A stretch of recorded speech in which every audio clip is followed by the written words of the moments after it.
আপন মানুষের সাথে গ্রামে ঈদ উদযাপন করতে ইতিমধ্যে কিন্তু ঢাকা ছাড়তে শুরু করেছে সাধারণ মানুষ। আমরা যেমনটি দেখেছি যে মহাখালী বাস টার্মিনাল এবং শুধু মহাখালী বাস টার্মিনাল নয়, যে বাস টার্মিনালগুলো আরও রয়েছে ঠিক সেগুলোতে, এবং আমরা সকালে যেমনটি আপনাদেরকে জানানোর চেষ্টা করেছি কমলাপুর রেল স্টেশন থেকে, সেখানেও কিন্তু যাত্রীদের বেশ আজকে চাপ ছিল, যেহেতু আজকে কিন্তু অনেকেরই ছুটি হয়ে গিয়েছে। ছুটি হওয়ার কারণে কিন্তু অনেকেই চলে যাচ্ছে নিজের গ্রামের উদ্দেশ্যে। এবং আমরা যেমনটি এখন আপনাদেরকে দেখানোর চেষ্টা করছি, এটি আন্তঃজেলা বাস টার্মিনাল মহাখালী থেকে সরাসরি দেখানোর চেষ্টা করছি। এখানে কিন্তু লম্বা লাইন ধরে দাঁড়িয়ে আছে টিকিটের জন্য। আমরা যেমনটি কথা বলেছি তাদের সাথে, তারা যেমনটি জানিয়েছেন যে আজকে কিন্তু তারা বেশ ভোগান্তি পোহাতে হয়েছে স্টেশনে এসে। এখানে তারা সকাল থেকে অনেকে দাঁড়িয়ে আছে একটি টিকিটের জন্য। কেউ সকাল থেকে ঠিক দুপুর পর্যন্ত 2 থেকে 3 থেকে 4 ঘন্টা পর্যন্ত অনেকেই দাঁড়িয়েছিল টিকিটের জন্য। কিন্তু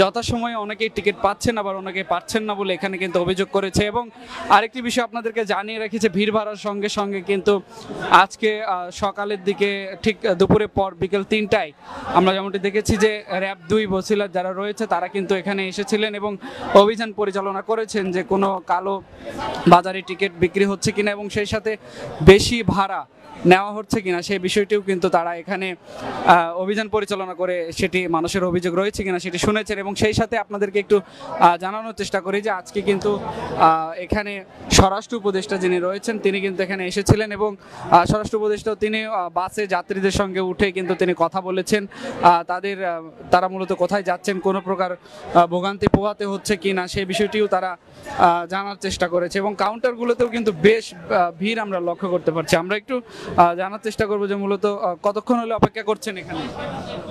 আমি তো 3:30 বাজাইছি, 3:30 বাজাইছি। 11টার সময় আছি ভাই, না টিকিট পাই না, গাড়ি নাই, ওরা গাড়ি বন্ধ করে রাখে, গাড়ি নাই, মানে ওই যে ভাড়া নিতে পারতেছে না বেশি, যার কারণে এটা নতুন সিন্ডিকেট, বুঝছেন? আমাদের সিরাজগঞ্জের এটা একটা নতুন সিন্ডিকেট, গাড়ি অফ করে রাখে এখানে, মানে কাউন্টার লোক নাই, দেখেন কাউন্টারে একটা কাউন্টারে লোক নাই। কি মনে করছেন এই যে সকাল থেকে যে দাঁড়িয়ে আছেন, কি মনে করছেন? মনে করার আর কি আছে এখানে, আমি যেটা মনে করতেছি এটা গাড়িওয়ালারা নতুন ভাবে সিন্ডিকেট করতেছে, গাড়ি ওই যে ভাড়া চলে যাইতেছে। কি ঘটনা কি একটু বলুন। 3টা থেকে দাঁড়িয়ে আসছিলাম, পাওয়া যায় না গাড়ি। এখন এই যে অন্য লাইন দিয়ে জায়গায়, তাছাড়া আর কি করবো, গাড়ি নাই তো। কেন গাড়ি নেই? কেন গাড়ি নাই কেন, এখন রাস্তায় জাম না কি বলতে পারি না। যাবেন কোথায়? যেমন সিরাজগঞ্জ। সিরাজগঞ্জের এই রোডের প্রবলেমটা আসলে কি হয়েছে? কি হয়েছে আমরা তো আর যাই নাই ওইদিকে, এখন এখানে কাউন্টারে আছে, টিকিটও নাই, গাড়িও নাই। এটা গাড়িওয়ালারা প্রবলেম সৃষ্টি করে, এছাড়া কোনো প্রবলেম না। এছাড়া তো মানে 2-1টা গাড়ি না যে আসতে এত সময় লাগে, এদের 100-র উপরে গাড়ি আছে, অথচ এদের গাড়ি নাই এখন, বুঝছেন? এটা সিন্ডিকেট। আপনার কাছে একটু জানতে চাচ্ছি কতক্ষণ হলো অপেক্ষা করছেন? আমি 3টার থেকে অপেক্ষা করতেছি। টিকিট পাচ্ছেন না কেন, কি মনে করছেন? এখন টিকিট পাচ্ছি না বলতে এটা আমরা বুঝতেছি যে হয়তো গাড়ি আছে ঠিকই, কিন্তু তারা টিকিট দিচ্ছে না ওইভাবে, বুঝতে পারছেন? টিকিট দিচ্ছে না। আর হচ্ছে লোক টিকিট এইমাত্র কিছুক্ষণ আগে কিছু বিক্রি করছে, 5 থেকে 10টা বিক্রি করছে, আরগুলো নাই। টিকিট আছে কিন্তু দিচ্ছে না। দর্শক, সাধারণ মানুষের যে ভোগান্তির কথা আপনাদেরকে জানানোর চেষ্টা করছিলাম, তারা যেমনটি জানাচ্ছিলেন যে টিকিট রয়েছে কিন্তু সাধারণ যাত্রীদের সেই টিকিট দেওয়া হচ্ছে না। এবং আরেকটি বিষয় যে গাড়ি রয়েছে তারপরেও তাদেরকে টিকিট দেওয়া হচ্ছে না। আমরা যদি একটু দেখানোর চেষ্টা করি যে শুধু এই পাশে নয়, আমরা বাইরের যে কাউন্টারগুলো রয়েছে সেখানেও আপনাদেরকে একটু দেখানোর চেষ্টা করব। মূলত ব্যাপক কিন্তু আজকে মানুষের সমাগম হয়েছে, তারা কিন্তু আপনজনের সঙ্গে ঈদ করার জন্য মূলত ফিরে যাচ্ছেন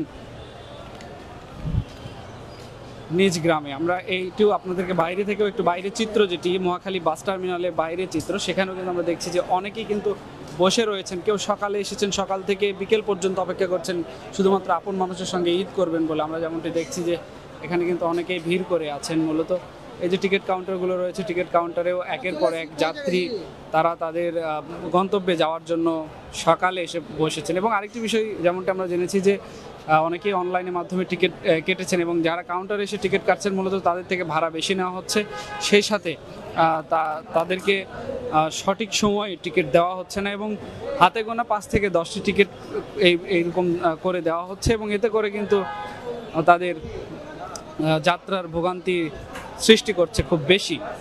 দর্শক, এই যে মহাখালীর এই বাস টার্মিনালের যে চিত্র, এটি কিন্তু মূলত আপনাদেরকে সরাসরি দেখানোর চেষ্টা করছিলাম এবং জানানোর চেষ্টা করছিলাম যারা সাধারণ যাত্রী রয়েছে তাদের থেকে।